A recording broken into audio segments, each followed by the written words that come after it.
നമസ്കാരം. Kerala crime files season 2 ഗംഭീരം എന്നല്ലാതെ വേറെ ഒന്നുകൊണ്ടും വിശേഷിപ്പിക്കാൻ കഴിയില്ല. പേഴ്സണലി അത്രയ്ക്ക് ഇഷ്ടപ്പെട്ടു. സ്റ്റാർട്ട് ടു എൻഡ് പക്ക എൻഗേജിങ് ആയി പക്ക ത്രില്ലിങ് മോഡിൽ ഇങ്ങനെ കണ്ടിരിക്കാൻ പറ്റുന്നൊരു സീരീസ്. കേരള ക്രൈം ഫയൽസിൻ്റെ ആദ്യത്തെ സീസൺ നമുക്കറിയാലോ, ഒരു പെർട്ടിക്കുലർ കേസുമായി ബന്ധപ്പെട്ടിട്ടുള്ള ഒരു സ്റ്റോറിയായിരുന്നു. അത് തീർത്തും ആ ഒരു 6 എപ്പിസോഡ് അവിടെ കംപ്ലീറ്റ് ആയി. ഇവിടേക്ക് വരുമ്പോഴും ഇവിടെ വീണ്ടും 6 എപ്പിസോഡാണ്. അതോടൊപ്പം തന്നെ ഒരു പെർട്ടിക്കുലർ ആയിട്ടുള്ള ഒരു കേസുമാണ് പറയുന്നത്. ഇത് ഡയറക്റ്റ് ചെയ്തിരിക്കുന്ന അഹമ്മദ് കബീറാണ്. അഹമ്മദ് കബീർ ആയിരുന്നു ഇതിൻ്റെ സംവിധാനം ആദ്യ സീസണിൽ നടത്തിയിരുന്നത്. അദ്ദേഹം മുന്നേ 2 സിനിമകൾ സംവിധാനം ചെയ്തിട്ടുണ്ടായിരുന്നു, ജൂൺ അതുപോലെ മധുരം. എഴുതിയിരിക്കുന്നത് ബാഹുൽ രമേശാണ്. ബാഹുൽ രമേശിനെ അറിയാമല്ലോ, ബാഹുൽ രമേശ് കിഷ്കിന്ധകാണ്ഡം എഴുതിയ ആളാണ്. സോ ഗംഭീരമായിട്ട് ഇവർ രണ്ടുപേരും കൂടെ ചേർന്ന് പണിയെടുത്തിട്ടുണ്ട്. അത്രയ്ക്കും മികച്ച രീതിയിൽ വന്നിട്ടുള്ള ഒരു ത്രില്ലറാണ്. ഈ സീരീസിൻ്റെ മെയിൻ ത്രെഡ് എന്ന് പറഞ്ഞാൽ, മെയിൻ പോയിന്റ് എന്ന് പറയുന്നത്, അന്വേഷണത്തിന് സ്റ്റാർട്ടിങ് എന്നൊക്കെ പറയുന്നത് CPO അമ്പിളി രാജു മിസ്സാവുന്നതും അതിൻ്റെ ഒരു എൻക്വയറിയുമാണ്. അമ്പിളി രാജു എന്ന് പറഞ്ഞ ക്യാരക്ടർ ചെയ്തിരിക്കുന്നത് ഇന്ദ്രൻ സേട്ടനാണ്.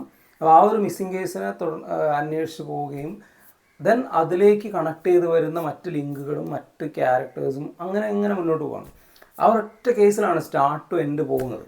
അതിൻ്റെ ഒരു റെലവൻസ് എന്താണെന്ന് വെച്ചാൽ, നമ്മൾ ഫസ്റ്റ് എപ്പിസോഡ് അത് കണ്ടു കഴിയുമ്പം പിന്നെ നമുക്കിത് നിർത്താൻ പറ്റില്ല. നമുക്കിത് കംപ്ലീറ്റ് ആയിട്ട് കാണണം എന്നുള്ളൊരു തോന്നലുണ്ടാക്കുന്നുണ്ട്. അത് റൈറ്റിങ്ങിൻ്റെ ബലമാണ്. ബാഹുലിൻ്റെ റൈറ്റിംഗ് ഫസ്റ്റ് സീൻ മുതൽ നമുക്ക് തുടർന്ന് അങ്ങോട്ട് കണ്ടേ പറ്റുന്നൊരു തോന്നലുണ്ടാക്കും. അങ്ങനത്തെ ഒരു ഇമ്പ്രഷൻ ക്രിയേറ്റ് ചെയ്തിട്ടാണ് അത് ഡെവലപ്പ് ചെയ്ത് പോകുന്നത്.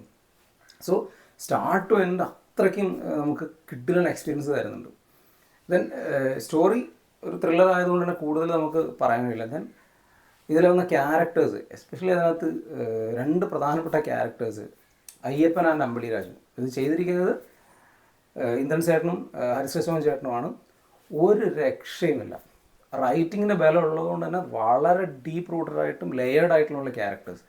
അതിന് ഇവർ രണ്ടുപേരും പെർഫോം ചെയ്ത് വെച്ചിരിക്കുന്ന രീതി എന്ന് പറഞ്ഞാൽ ഒന്നും പറയാനില്ല. അത്രയ്ക്കും ഗംഭീരമായിട്ടാണ്.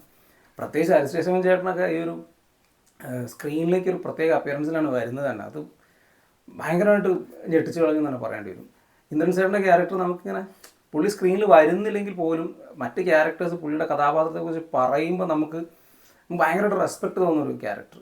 ദെൻ പിന്നെ ഇതിനകത്ത് എടുത്തു പറയേണ്ട ഒരു കാര്യം, ഇത് ബാഹുലും അഹമ്മദ് കബീറിലും കൊണ്ടുവന്നിട്ടുള്ളത് നായകളുമായിട്ടുള്ള ഒരു മനുഷ്യൻ്റെ ഒരു അറ്റാച്ച്മെൻറ്റ്, അതിൻ്റെ കുറച്ച് കാര്യങ്ങൾ, അതൊരു വല്ലാത്തൊരു സൈഡാണത്. ആ സീരീസ് കൂടുതൽ പറയാനില്ല, സീരീസ് മുഴുവനായിട്ട് കാണുമ്പോൾ അത് മനസ്സിലാവും. അത്രയ്ക്കും റെലവൻ്റ് ആയിട്ടുള്ളൊരു കാര്യം. അത് കിഡിലായിട്ട് വർക്കാവുകയും ചെയ്തിട്ടുണ്ട്.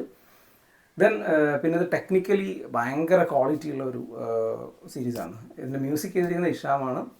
ഇപ്പോൾ എഡിറ്റിംഗ് ആയാലും സിനിമാറ്റോഗ്രാഫി ആയാലും ഇതിൻ്റെ കളറിങ് ആയാലും ഇതിൻ്റെ ഒരു ജോഗ്രഫിക്കൽ ആയിട്ടുള്ള കാര്യങ്ങൾ ഡിമാൻഡ് ചെയ്യുന്ന രീതിയിലുള്ള സെറ്റിങ്ങുകളൊക്കെ അത് ഭയങ്കരമായിട്ട് നന്നായി വന്നിട്ടുണ്ട്. അതിൻ്റെ ഒരു ആ ഒരു പെർഫെക്ഷൻ്റെ ഒരു റിസൾട്ട് ഈ ഒരു സീരീസിൻ്റെ സ്റ്റാർട്ട് ടു എൻഡ് ഫീൽ ചെയ്യുന്നുണ്ട്. ഇതിൻ്റെ ഒരു ലീഡ് റോൾ ചെയ്തിരിക്കുന്ന നോബിൾ എന്ന് പറയുന്ന ക്യാരക്ടർ ചെയ്തിരിക്കുന്ന അർജുൻ രാധാകൃഷ്ണനാണ്. അദ്ദേഹം കിഡുവായി ചെയ്തിട്ടുണ്ട്. അദ്ദേഹം മുന്നേ പടയിലും അതുപോലെ കണ്ണൂർ സ്കോഡിലൊക്കെ ഉണ്ടായിരുന്നു. അദ്ദേഹം ഒരു ഭംഗിയായി തന്നെ ചെയ്തിട്ടുണ്ട്. അതുപോലെ ലാലുണ്ട്, ലാൽ സീരീസ് 1 ഉണ്ടായിരുന്നു. അതുപോലെ അജു വഗീസ് ഉണ്ട്. അവർ രണ്ടുപേരും ആദ്യത്തിലുള്ളതാണ്.